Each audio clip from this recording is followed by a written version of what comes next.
Lembro-me da minha juventude, porque nós somos pessoas que nos espelhamos em homens, em mulheres, exemplos de pessoas que são instrumentos da glória de Deus. E na minha juventude, eu aprendi, além de Daniel, José eram personagens que eu, além de falar muito deles, me espelhava muito neles. Só que eu só cometi um pequeno erro. Era orar para ser igual a eles. Por quê? Porque quando você ora, você só pensa nos bônus, mas também tem os ônus. Aí depois eu aprendi e falei assim: Senhor, eu amo a vida de Daniel e de José, mas eu não quero ser igual a eles, eu quero ser usado como eles. É melhor. E eu digo isso porque a vida de Daniel a vida de um homem. Aqui Daniel, ele chega na Babilônia com mais ou menos 17 anos de idade. Ele está sob aquele mesmo contexto pelo qual eu referi anteriormente, quando Jeremias, ele manda a carta para os cativos na Babilônia. Daniel estava nesse contexto, porque quando se fala de cativeiro babilônico, nós temos 3 profetas que foram contemporâneos, ou que foram profetas exílios: Jeremias, Daniel e Ezequiel. Jeremias era o mais velho deles, mas Jeremias, ele vive o contexto do cativeiro, mas ele não é levado para a Babilônia. Ele fica em Jerusalém, vê toda a destruição de Jerusalém, o contexto pelo qual é escrito Lamentações de Jeremias. Daniel e Ezequiel são levados. Ezequiel, ele é profeta na Babilônia, mas ele é profeta com a plebe. Ele é um profeta que vive com o povo comum, com as pessoas comuns. Logo Daniel, assim como Ananias, Misael e Azarias, aqui descritos no capítulo 1, eles são pessoas, mas deles é somente Daniel que era profeta. Esses vivem com a nobreza da Babilônia. Por quê? Porque eles eram de linhagem real, eles não eram reis nem príncipes, mas eram de família real, de descendência real. Então por esse motivo eles são colocados com a nobreza da Babilônia. Você pode ver aqui que Daniel, ele comeria a comida que era feita pelo próprio cozinheiro do rei, era a mesma comida que ele comeria por sugestão. Mas enfim, não é sobre isso que eu vou falar. O que eu quero falar, eu quero que vocês observem. Se você fechou sua Bíblia, você vai ter que abrir lá de novo em Daniel. Mas aí no telão pode me ajudar, por favor. Eu quero ler alguns versículos só para, pelo menos 3 referências aqui em Daniel, para trabalharmos uma ideia central no que eu quero pregar aqui hoje. Primeiro delas, é em Daniel capítulo 3, e versículo 28, 29 e 30. Então a primeira delas vai lá em Daniel, vamos ler aqui no telão, Daniel capítulo 3, versículo 28, 29 e 30. Olhe bem: falou Nabucodonosor e disse: bendito seja o Deus de Sadraque, Mesaque e Abednego, a saber que Sadraque, Ananias, Mesaque, Azarias, Abednego, Mesaque, que enviou o seu anjo e livrou os seus servos que confiaram nele, pois não quiseram cumprir a palavra do rei, preferindo entregar o seu corpo para servirem e adorarem qualquer outro Deus senão ao seu Deus. Passo 29. Portanto, faça um decreto pelo qual todo o povo, nação, língua que disser qualquer blasfêmia contra o Deus de Sadraque, o Deus de Mesaque, o Deus de Abednego, seja despedaçado e suas casas sejam feitas em monturo, porque não há outro Deus que possa livrar como este. 30. Então o rei fez prosperar a Sadraque, Mesaque, Abednego na sua província. Eu quero que você vá em outro versículo agora, que agora está em Daniel, capítulo de número 5 e versículo 29.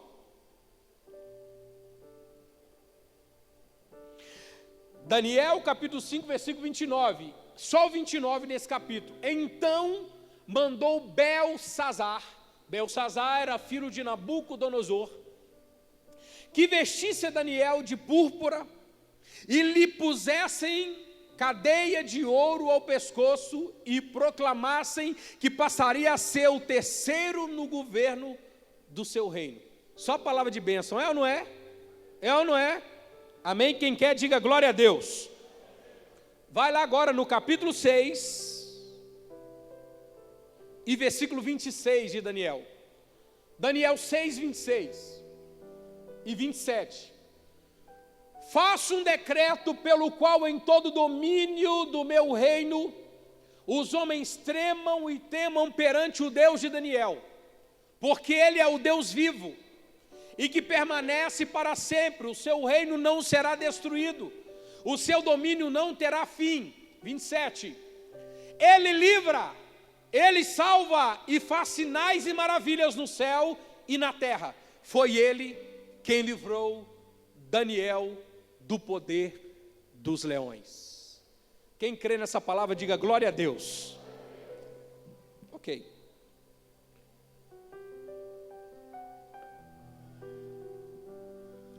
Mas eu, de forma provocativa, eu li esses versículos. Por que motivo? Porque nós só queremos o resultado, mas não queremos o processo. O que aconteceu com Daniel, com seus amigos Ananias, Misael e Azarias? Você viu ali o rei reconhecendo Deus na vida deles, reconhecendo a manifestação do Senhor a favor da vida deles. Aquilo é um resultado. Vai um diácono lá dentro, lá que eles vão começar a dar glória a Deus, lá dentro, lá no café. Alguém vai lá e fala para eles falar baixo lá. Então entendam aqui, isso era um resultado. Mas o que eu aprendi quando eu leio os versículos da Bíblia, quando eu leio histórias de Daniel, histórias dos seus amigos, uma coisa me chama a atenção: Daniel não tinha o livro de Daniel para ler. Repita comigo: Daniel não tinha o livro de Daniel para ler. Agora não precisa repetir o que eu vou falar agora. Você tem. Então é por isso que a gente começa a ler a história e pula logo para o final. Pula logo para as bênçãos, pula logo para o resultado. Só que esses homens aqui, eles não viviam o resultado, eles viviam o processo. Eles não viam o resultado e nem sabiam no que ia dar. Uma coisa eles sabiam: eu quero ser fiel a Deus, eu quero obedecer a Deus. Nesses 3 versículos que eu li, havia um processo pelo qual eles passaram. O primeiro que nós lemos, que era lá Sadraque, Mesaque e Abednego, que foram libertos do poder do fogo, que foram jogados dentro da fornalha de fogo, mas a fornalha de fogo não teve poder sobre eles. E o rei chega e reconhece, mas antes disso, havia tido um decreto. Qual era o decreto? Todo homem que não se prostrar diante da estátua que foi levantada por Nabucodonosor será lançado imediatamente na fornalha de fogo. Todo mundo se prostrou. Só que Sadraque, Mesaque e Abednego, que eram os outros 3 jovens hebreus, não se prostraram. Eles não se prostraram. E quando eles não se prostram diante daquela estátua, é dito imediatamente para o rei que aqueles 3 jovens que ele trouxe da Babilônia para a Babilônia de Israel, eles não estavam fazendo caso do decreto do rei. O rei então manda chamá-los. E quando chama aqueles jovens, diz assim, é de propósito que vocês, Sadraque, Mesaque e Abednego, não vão se prostrar diante do Deus que eu levantei, diante da estátua que eu levantei. Agora vocês estão dispostos a se prostrar diante da estátua que eu levantei. Se vocês não se prostrarem, vocês serão lançados na fornalha de fogo. Esse era o processo. E naquele processo, aqueles 3 jovens se levantaram e disseram assim: ó rei, no versículo de número 16 ao versículo de número 18, aqueles 3 jovens disseram assim ao rei: ó rei, eu te digo uma coisa, o meu Deus a quem eu sirvo, Ele é poderoso para me livrar do poder do fogo. Ele é poderoso para me livrar da fornalha que você levantou. Quem crê que Deus livra, diga glória a Deus. Mas essa não foi a maior palavra de fé que eles disseram. A maior palavra de fé que eles disseram não foi que eu creio que Deus pode me livrar do poder do fogo. A palavra de fé que eles disseram foi a seguinte: e mesmo que Ele não me livre, nem assim eu vou negá-lo. E mesmo que Ele deixe eu ir para a fornalha, e mesmo que eu vá para a fornalha e morra, eu ainda vou continuar dizendo que Ele é o meu Deus. Eu vou continuar dizendo que Ele é o meu Deus. Sabe o que Sadraque, Mesaque e Abednego disseram? Pode vir Gabriel, pode vir Miguel, que é o arcanjo. Ele pode chegar aqui para mim e dizer assim: Deus mandou dizer que vocês vão morrer. Pode vir Miguel e dizer que eu vou morrer. E eu vou dizer uma coisa: eu não me prostro diante da imagem que você levantou, rei. Sabe o que eu aprendo? Há um processo que nós passamos em que nós queremos o resultado, mas nós não podemos barganhar com Deus. Ser fiel a Deus não está pesando na balança o que Ele faz, mas o que Ele é. Esses jovens então são levados para a fornalha. Por quê? Porque eu aprendo na vida desses jovens aqui, na vida desses homens aqui, não só deles como homens da Bíblia, que eles tinham um valor moral acima de qualquer situação, que era o quê? Obediência a Deus. E nada se compara à obediência que eu tenho a Ele. Pode ser a lágrima, pode ser a tentação, pode ser a luta. A minha obediência está acima de tudo. Pode vir o que vier, mas eu nunca vou colocar no mesmo nível da minha obediência a Ele. Eu vou continuar sendo fiel a Ele, continuar exaltando a Ele. Sabe o que eu aprendo? É que muitas vezes nós estamos condicionando a nossa obediência a Deus ao que Ele faz.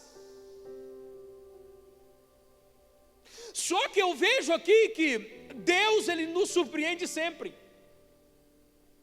Que Deus sempre responde a uma atitude de fé. Deus não responde a barganha, mas Deus responde a atitude de fé. Porque a Bíblia diz lá em Isaías capítulo 64 e versículo 4: desde a antiguidade nenhum olho viu, nem ouvido se ouviu um Deus além de ti que trabalha por aquele que nele espera. Fé não é barganha, fé é entrega, fé é confiança. Então vai para a fornalha. Aí agora eu vou te falar qual que era o livro que Sadraque, Mesaque e Abednego liam. Sabe qual é? Se Deus não arrumar um jeito de me livrar da fornalha, se eu cair dentro da fornalha, Ele quer que eu morra. Essa era a lógica dos 3 jovens. Dito e feito. Só que Deus nos surpreende. Por quê? Porque tinham homens fortes que estavam levando Sadraque, Mesaque e Abednego. E esses 3 jovens estavam amarrados. Repita comigo: tinham homens segurando Repita, tinha um homem segurando e eles estavam amarrados. Ok. Diz a palavra que quando aqueles homens jogam Sadraque, Mesaque e Abednego dentro da fornalha, diz que duas coisas imediatamente acontecem. A primeira é que os homens que estavam segurando Sadraque, Mesaque e Abednego morrem, e as cordas que estavam amarrando eles, elas foram queimadas. Eita glória! E depois diz que quando eles saíram não havia nem cheiro de fumaça ou de queimado na roupa deles. Primeira coisa, quando Deus te permite ir para alguma fornalha, pode ir, porque primeiro, quando Ele permite você ir para a fornalha, primeiro Ele vai te livrar de coisas que estão te amarrando, pessoas que estão te segurando, pessoas que estão te atrasando, pessoas que não deixam você prosperar e seguir em frente. Segundo, Ele vai tirar, Ele vai queimar aquelas amarras que estão te amarrando, seja vício, seja muitas situações da sua vida, Ele vai queimar aquilo ali. Se Ele deixar você ir para a fornalha, Ele está deixando você ir para a fornalha para te libertar. Aleluia! Tem uma segunda coisa mais sensacional que acontece, sabe qual é? Eu infiro isso, eu não tenho dúvida disso. Quando você não vir o Senhor do lado de fora da fornalha, é porque Ele está te esperando do lado de dentro da fornalha.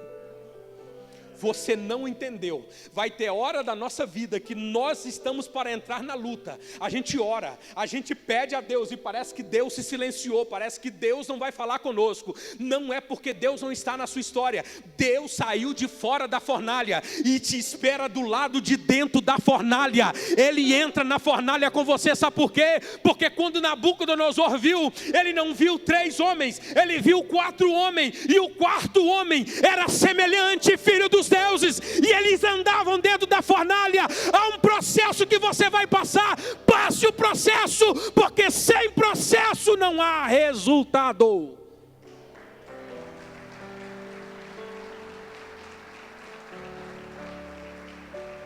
Hoje uma das ministrações aqui,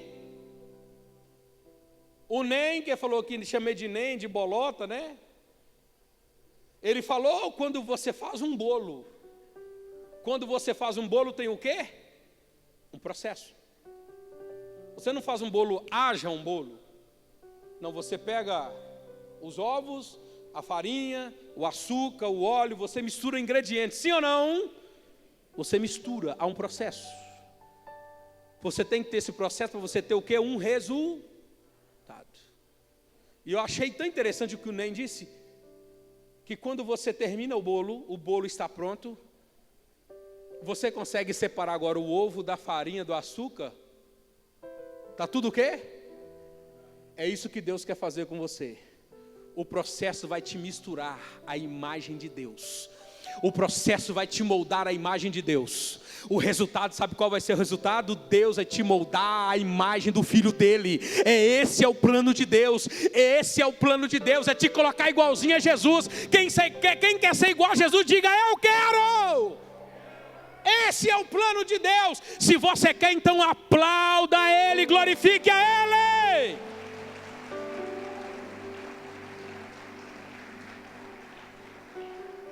Ok. O segundo texto que nós lemos, esse que primeiro aqui, o processo que antes Nabucodonosor disse não há Deus que livra como o Deus de Sadraque, Mesaque e Abednego, aquele é o resultado, mas o processo foi qual? Os homens que se entregaram, os homens que estavam dispostos a morrer pelo reino de Deus. Coloca aí para mim, Gabriel, Daniel capítulo 5, versículo 13 e 14. Daniel 5,13. Esse aqui é o processo que Daniel passou, para no final o rei Belsazar o honrá-lo, colocá-lo em posição de honra. Havia um processo, e eu acho interessante nisso. Então foi Daniel introduzido à presença do rei. Falou o rei, disse a Daniel: és tu, preste atenção nisso aqui, és tu aquele Daniel dos cativos de Judá que o rei meu pai trouxe de Judá? 14, por favor. tenho ouvido dizer a teu respeito que o Espírito dos deuses está em ti, e que em ti se acha luz, inteligência e excelência e sabedoria. Volta no 13, por favor, Raquel. Quando foi introduzido, qual foi a pergunta do rei? Repita comigo: és tu aquele Daniel dos cativos de Judá? Então espera aí. Tinha um problema ali. Um problema era que uma mão misteriosa chegou na parede e escreveu: Mene, Mene, Tekel, Parzim. Passou o seu tempo, você foi medido e Deus te reprovou. Mas ninguém sabia o que era aquilo. Uma mão misteriosa escreve lá.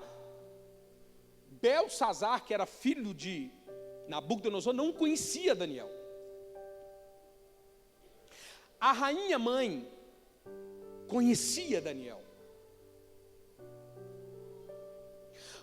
Só que tem um detalhe que eu quero que você perceba aqui. Quando Daniel chega na Babilônia, ele tinha 17 anos. Repita, ele tinha 17 anos.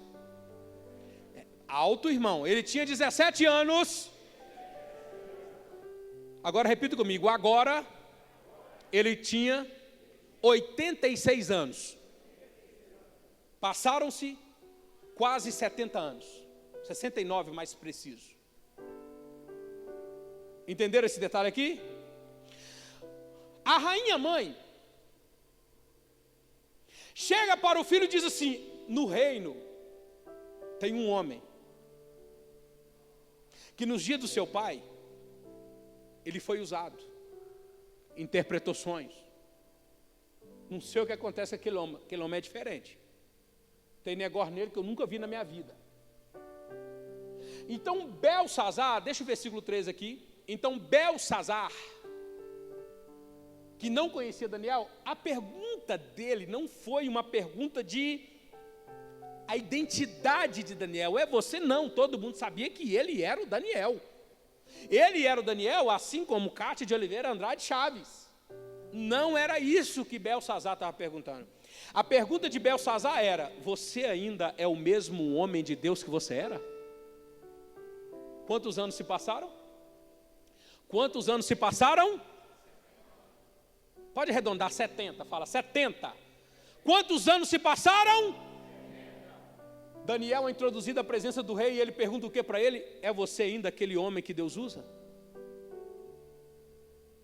É você ainda é aquele homem que tem o poder de Deus na vida? É você ainda aquele homem que Deus deu capacidade de interpretar sonhos? É você ainda aquele homem que Deus dotou de sabedoria e inteligência? Vá lá no versículo 17, por favor.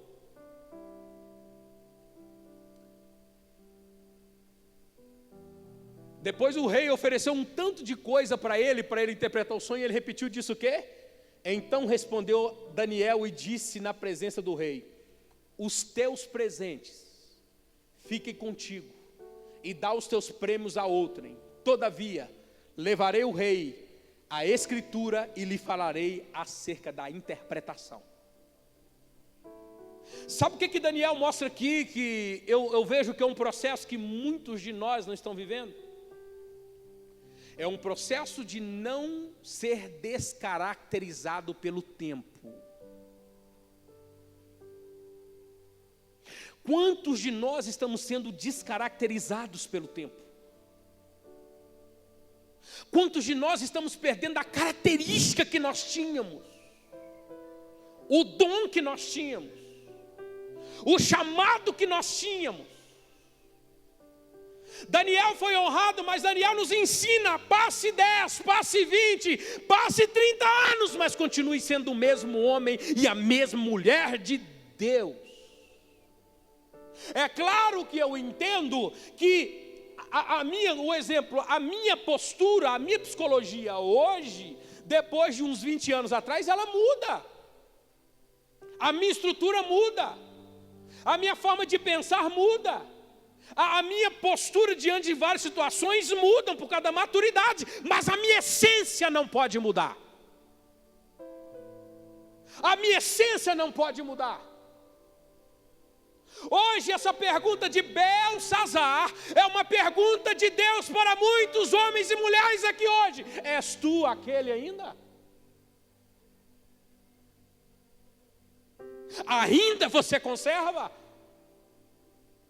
Porque a Bíblia diz assim: guarda o que tens, guarda o que, para que ninguém tome a tua. A Bíblia fala de preservar. Passaram-se 70 anos. Aquele jovem que chega na Babilônia com 17 anos de idade, que eu nem expliquei, mas ele rejeita ser alimentado com a comida do rei. O versículo que nós lemos diz, por isso que eu peguei a revista atualizada. Resolveu Daniel firmemente. O que ele decidiu? Não vou me contaminar com os manjares do rei. O cara era escravo, irmãos. Que dia que escravo tem direito de alguma coisa? Só que Daniel nos ensina: podem te escravizar do lado de fora, podem escravizar os seus braços, as suas pernas, mas a sua alma está livre, porque os céus estão dentro de você. Quando ele passa por aquele processo, o Senhor vai lá e derrama sobre eles, sobre Ananias, Misael e Azarias e Daniel. Foram achados 10 vezes mais sábios, lá no capítulo 1 de Daniel, 10 vezes mais sábio do que qualquer sábio da Babilônia, e Daniel ainda recebeu a categoria de interpretar sonhos, depois de 70 anos. Belsazar pergunta para ele assim: Deus ainda te usa?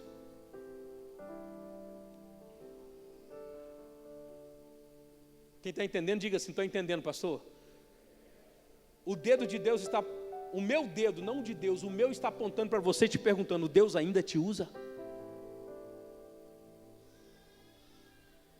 Deus ainda te usa? Ainda tu és o mesmo?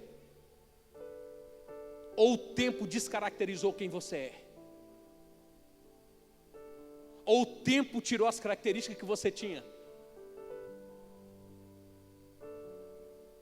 Se você ainda está aqui, diga: estou aqui ainda, pastor. Meio com as costas ardendo, mas eu estou. Irmão, eu prometo para os irmãos que tem hora que eu falo assim: Jesus, dá uma mensagem para mim, ensina um tema.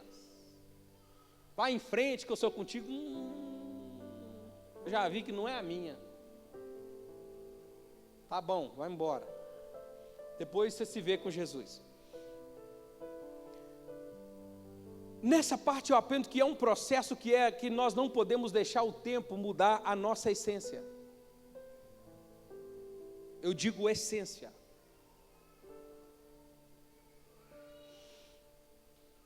Quando eu li no capítulo 6 de Daniel,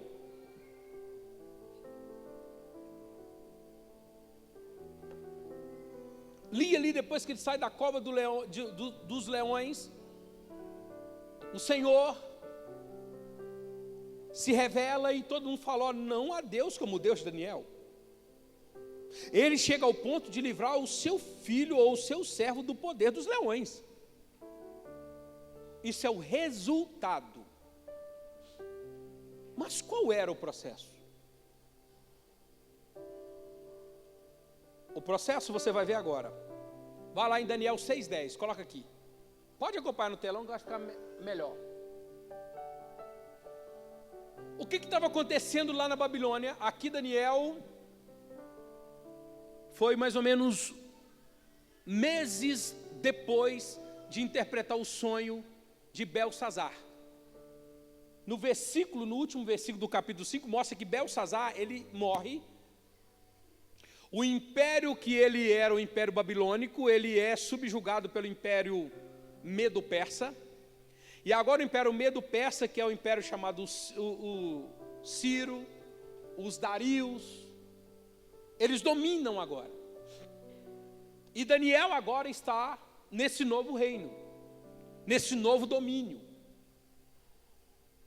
E foi feito um decreto, porque Daniel ainda ele permaneceu sendo diferente de todo mundo.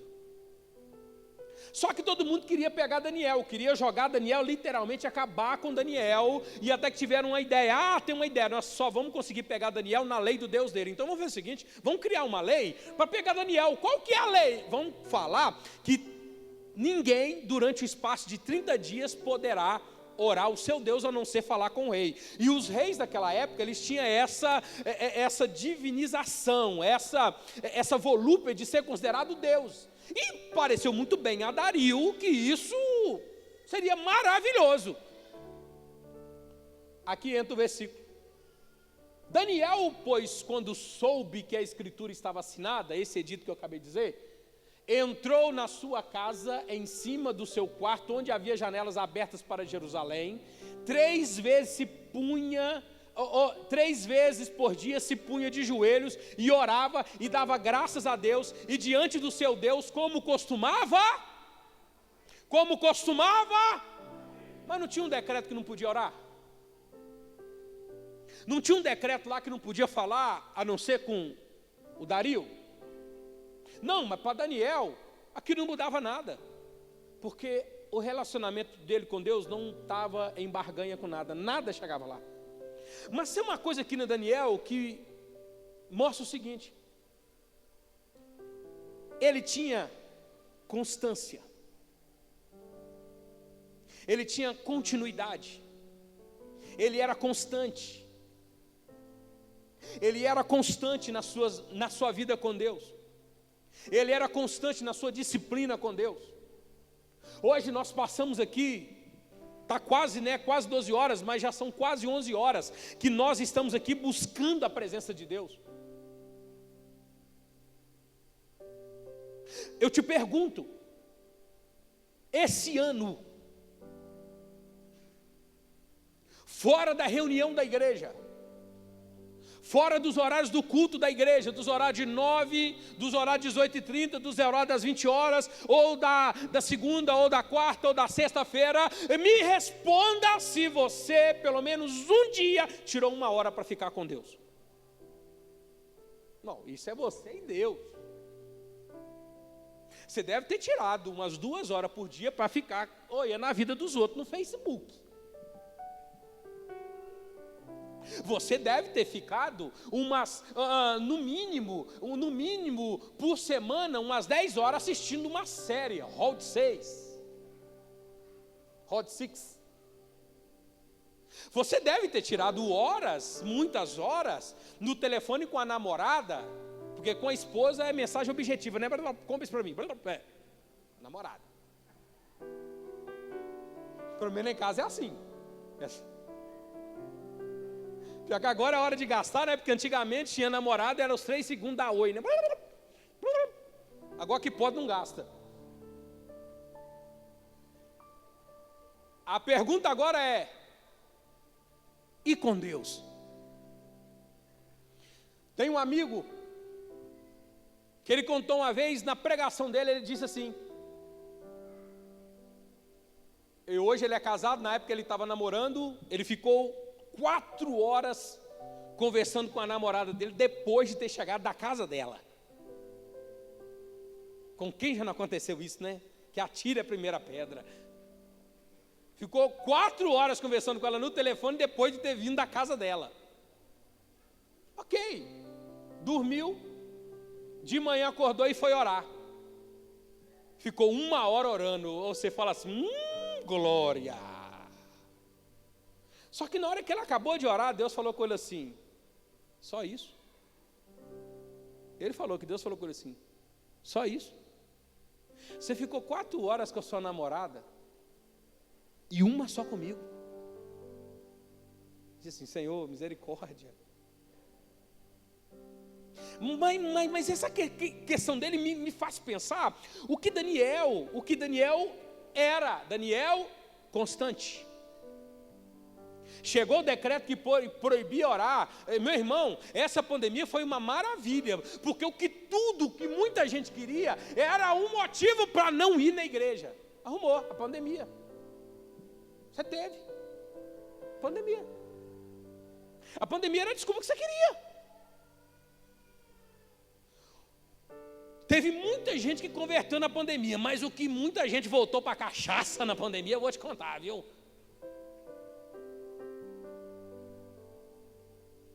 Por quê? Porque daqui a pouco eu começava a ver na rede social assim dos irmãos, com a geladinha do lado e assim,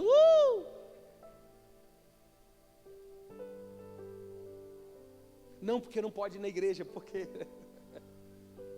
pro boteco podia. Daniel, ele disse o seguinte: eu tenho uma vida com Deus. 3 vezes eu oro ao dia. Não estou dizendo que você tem que tirar 3 vezes ao dia para orar, não estou dizendo isso, mas você tem que ter vida com Deus. Você tem vida com meditação, você medita na palavra na sua casa, você tem um momento de devocional, você tem um momento que você fala com Deus antes de trabalhar, na hora de dormir, tem um momento que você tira para falar com Deus, ou não tem? Deus hoje está dizendo, nós estamos arrastando como crente, é porque nós não estamos sendo constantes. Nós temos que ter constância na nossa vida, nós temos que ter continuidade na nossa vida. E é por isso que nós estamos perdendo essas características. Mas eu finalizo, vai lá no capítulo 6, versículo 20 e 21, que você vai entender por aonde nós chegamos. O processo que nós não estamos passando, capítulo 6, versículo 20 e 21. Olhe bem, Deus deixou Daniel ir para dentro da cova. Deus deixou Daniel ir para dentro da cova. Mas você sabe o que aconteceu? Deus livrou Daniel do poder dos leões. Quem crê nisso, diga glória a Deus. Mas o homem passou pelo processo, meu irmão. Para o homem ver o leão jejuar, ele teve de escolher. Todo mundo quer ver leão jejuar, mas ninguém quer se negar. Todo mundo quer ver o quarto homem da fornalha, mas ninguém quer negar. Todo mundo quer resultado, mas ninguém quer passar pelo processo. Repita comigo bem alto. Sem processo, diga mais alto, sem processo não existe resultado. Amém? Aí Daniel estava lá dentro da cova, o rei Dario gostava muito de Daniel, mas o edito não podia ser revogado, porque eu disse que era o Império Medo-Persa, mas ele era rei, por que ele não revogou? Porque ele era, Dario era Medo, o Império Medo era vassalo do Império Persa, ele não podia revogar, ele não tinha autonomia para isso, então teve de lançar Daniel na cova dos leões, só que o rei passa a noite de jejum, por Daniel, ele ora a noite toda por Daniel. Só que Daniel e o rei Dario vai mostrar 2 tipos de relacionamento que a gente tem com Deus hoje. Chegando-se ele à cova, Dario chamou por Daniel com voz triste e disse, o rei a Daniel, Daniel, servo do Deus Altíssimo ou do Deus vivo, dá-se acaso que o teu Deus, repita comigo, o teu Deus, a quem tu continuamente serves, tenha podido livrar-te do poder dos leões? 2 tipos de relacionamento que os crentes estão tendo com Deus. Primeiro, é o relacionamento na terceira pessoa. Dario mostra esse tipo de relacionamento. Ele orou por Daniel, ele jejuou por Daniel, mas quando ele chegou na cova dos leões, ele falou o que com Daniel? O teu Deus, a quem tu serve. Não. Esse é o tipo de relacionamento da terceira pessoa. O teu Deus, o que você tem servido. É o relacionamento que a maioria dos crentes hoje estão vivendo. O relacionamento do, olha para mim. Irmão, eu oro para você, mas é bom você orar também, né? Irmão, paga um preço lá pela minha vida. Meu irmão. Irmão, você podia jejuar 30 dias comigo só no pão e na água. Tem gente que é desse jeito. Irmão, você podia pagar um preço lá pela minha vida. Vai tomar vergonha, meu irmão. Não estou com tempo para ficar pagando preço para os outros. Mais 3 meses pão e água. Fica sem então, aí põe água, e o cara escolhe o tipo de jejum que ele quer. É o relacionamento na terceira pessoa, é o relacionamento, ora para mim, escuta, que Deus escuta você para mim. É o relacionamento que a pessoa sabe quem é Deus, sabe o que Deus pode fazer, mas ele não quer muita trela com Deus. Ele quer ficar mais no canto dele, ele quer continuar com o estilo de vida dele. Vai que Deus vai chegar e vai cortar o negócio lá no talo. Não, o Deus é dele. É ele que faz. É ele que canta lá na igreja. É ele que não sei mais o que. Não, eu só venho na igreja, né, Fabinho? Você escapa dessa, tá? Eu só venho na igreja lá só para tocar. Eu só vou lá de vez em quando. Eu não sou membro da igreja, não. De vez em quando nós, pastores, recebemos algumas mensagens mais ou menos assim: ô pastor, eu queria conversar com você acerca de um membro da sua igreja. Misericórdia, mais um aprontando. Mas vem cá, você é crente também? Não, eu sou desviada. Você já entendeu o manto, né? É o cara que relaciona com Deus na terceira pessoa. É o cara, é a mulher, o homem que tem relacionamento da terceira pessoa. Não quer responsabilidade. Por quê? Porque você vai entender agora o que é relacionamento com Deus na primeira pessoa. Porque nós vemos o versículo 20, olha o versículo 21.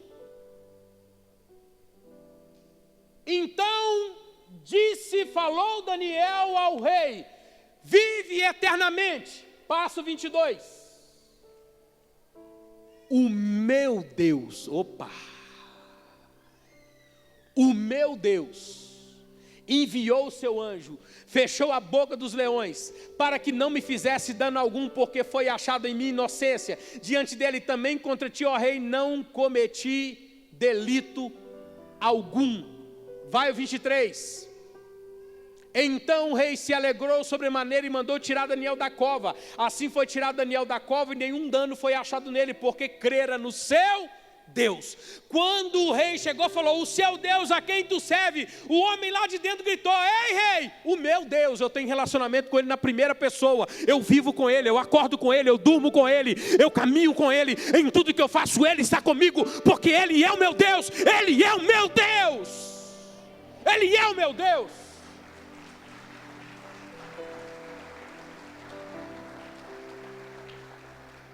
Se Deus falou para a igreja de Laodiceia: tenho vontade de vomitar-te da minha boca, porque tem sido morno. Eu imagino um bocado de crente o que Deus está dizendo de você hoje. O seu relacionamento com Ele. Nós precisamos voltar ao nosso relacionamento na primeira pessoa com Deus. Os músicos vêm para cá. Nós precisamos voltar ao nosso relacionamento pessoal com Ele. Deus te aguarda, fique em pé em nome de Jesus. Deus te aguarda no altar. Deus te aguarda no altar. E Deus fala com muitos de nós aqui: não existe resultado sem processo. Há um processo. Há um processo. Não adianta esconder. Deus te acha. Não adianta fingir de bobo, que Deus te pega. Porque quando Deus lança, eu estou aqui em cima, eu não sei da vida de ninguém, mas a flecha está indo, a espada está cortando, a barriga está ardendo, a cara está queimando, a barriga está embolando. Sabe por quê? Porque o Espírito Santo está falando assim: hoje eu te pego, toma jeito, porque você quer resultado, tem que passar pelo processo, e Deus vai te passar pelo processo. Senhor, nós estamos aqui, Senhor, é para o Teu louvor.